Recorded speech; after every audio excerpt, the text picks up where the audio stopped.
O militar de 64, também conhecido como a ditadura militar, foi a pior época que o Brasil já passou. Esse período, infelizmente, durou 21 anos, e nesse momento da história foi em que o Brasil teve 5 mandatos militares, restrição à liberdade, repreensão aos opositores do regime, censura e a fundação dos atos institucionais. Para melhor compreensão a respeito da ditadura, precisamos voltar no tempo, por volta de 3 anos antes de acontecer o golpe. O primeiro momento é marcado por Jânio Quadros. Foi ele que assumiu a presidência em 1961 e nesse mesmo ano renunciou ao cargo. A partir disso, seu vice João Goulart foi quem assumiu seu lugar. A questão é que Jânio e João eram de partidos opostos. O projeto de Jânio estava apoiado em reformas de base, como fiscal, administrativa, universitária e principalmente agrária. Além disso, o presidente era um representante trabalhista do legado de Getúlio Vargas. Assim como mencionado, a reforma agrária era uma das principais propostas de governo de Jango. Também a que mais gerava polêmica, afinal, era combatida pelos grandes latifundiários e por grande parte dos parlamentares no Congresso Nacional. Esse foi um momento bastante de excitação e polarização política entre a população. Houve apoio de parte da população para a derrubada do governo, principalmente dos setores mais conservadores da sociedade e de parte da classe média. É por esse motivo, inclusive, que muitas vezes o termo ditadura civil militar é utilizado. A Guerra Fria foi o conflito que começou logo após o final da Segunda Guerra Mundial e foi responsável pela bipolarização ideológica, em que os Estados Unidos, defensores do capitalismo, e a União Soviética, defensora do socialismo, disputavam a influência econômica, política e militar no mundo. Nesse cenário, os Estados Unidos, com medo da expansão socialista, passou a intervir ativamente nos países da América Latina para impedir o crescimento das ideias consideradas comunistas. As ditaduras militares na região foram, então, mecanismo para frear esses movimentos, e tanto no Brasil quanto em outros países latino-americanos foram apoiados pelos Estados Unidos. Em 2014, documentos liberados pelos Estados Unidos e investigados pela Comissão Nacional da Verdade revelaram que mais de 300 militares passaram uma temporada na Escola das Américas, lá entre 1954 e 1996. Os militares brasileiros tiveram aulas teóricas e práticas sobre tortura.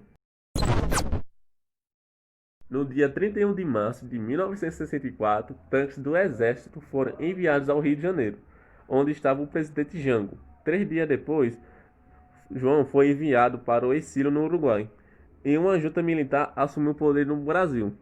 No dia 15 de abril, o general Castelo Branco toma posse, tornando-se o primeiro de 5 militares a governar o país durante esse período. Assim, se inicia a ditadura militar no Brasil, que vai durar até 1985. Para o vídeo não ficar tão longo, eu irei dividir a história de acordo com os mandatos de cada presidente. E mais uma coisa, as eleições para o presidente nesse período foram indiretas e servia de fachada. Eram processos antidemocráticos, pois o partido que estava no governo, a Arena, possuía controle tanto da Câmara dos Deputados quanto do Senado Federal. No governo de Castelo Branco, que durou entre 1964 e 1967, foi declarado o primeiro ato institucional da ditadura militar no Brasil. Atos institucionais eram decretos e normas muito utilizados durante a ditadura. Eles davam pleno poderes aos militares e garantia a sua permanência no poder. Dentre as principais medidas asseguradas pelo AI-1 estava o fim das eleições diretas, isto é, a partir desse momento, as eleições para presidente seriam feitas pelo Congresso Nacional e não pela população. Nesse mesmo governo, as eleições diretas estaduais também foram suspensas, e em 1967 uma nova Constituição entrou em vigor.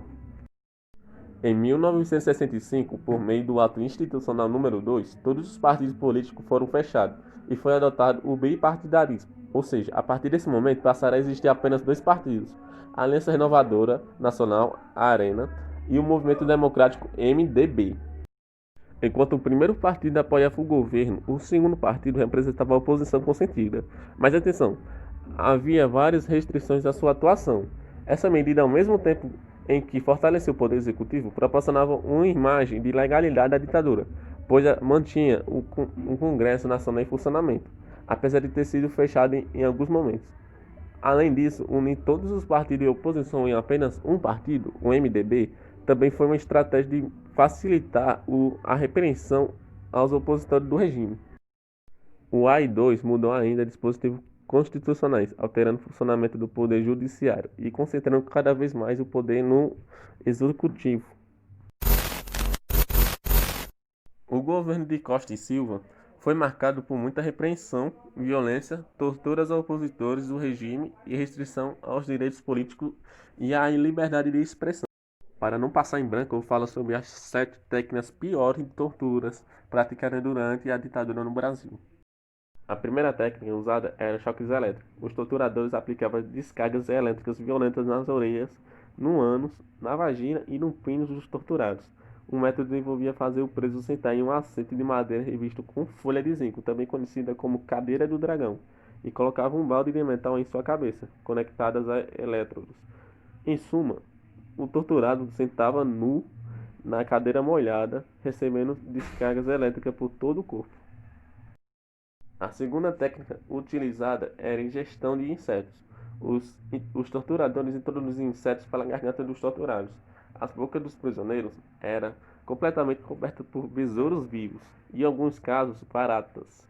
Ratos inteiros também eram forçadamente inseridos pelo ânus. O método ainda compreendia colocar os torturados em quartos completamente escuros, na presença de cobras e outros animais peçonhentos. A terceira técnica utilizada era empalamento. As origens do empalamento remontam ao século XVIII. O método muito usado por Conde Vlad, da província romena Váquia, envolvia inserir uma estaca no ânus do prisioneiro, atravessando seu corpo até a morte. Inspirado na técnica, os torturadores brasileiros introduziam cacetetes embebidos em pimenta pelo reto dos torturados, até que perdessem completamente a consciência. A quarta técnica era estupro e cuspe. Bom, não precisa nem explicar, né? Que já tá bem explicado, só pelo nome da técnica. O quinto era golpes nas orelhas, pés e mãos. Os torturadores batiam com as mãos empalmadas nas orelhas dos presos. A técnica era executada diversas vezes, deixando os torturados desnorteados. Muitos deles desmaiavam após tantas pancadas. Os algozes também davam golpes de cacetete na sola dos pés e nas mãos. Os golpes rompiam os vasos sanguíneos, provocavam inchaço e impediam que os prisioneiros ficassem de pé, andar ou segurar em objetos. A sexta era a mutilação dos testículos e das unhas. Os torturadores amarravam os testículos dos prisioneiros com barbantes, pedaços de madeira e tijolos. O saco escrotal era golpeado com cacetetes, forretetes, sendo também esmagado com alicates. Os algozes da ditadura militar também usavam os alicates para arrancar as unhas dos torturados. Agulhas finas também eram introduzidas nas unhas, provocando dores lacinantes nos presos. Por fim, a sétima e última técnica, que era a suspensão em barra de metal, famoso pau de arara. Por fim, os prisioneiros eram suspensos por barras de metal ou madeira. As barras também eram enfiadas entre as pernas e os braços dobrados, deixando o torturado em uma posição muito dolorosa. O preso ficava o tempo todo de cabeça para baixo e tinha as narinas preenchidas com querosene. Os algozes também tampavam os narizes dos prisioneiros para introduzir a mangueira com água corrente em suas bocas. Por mais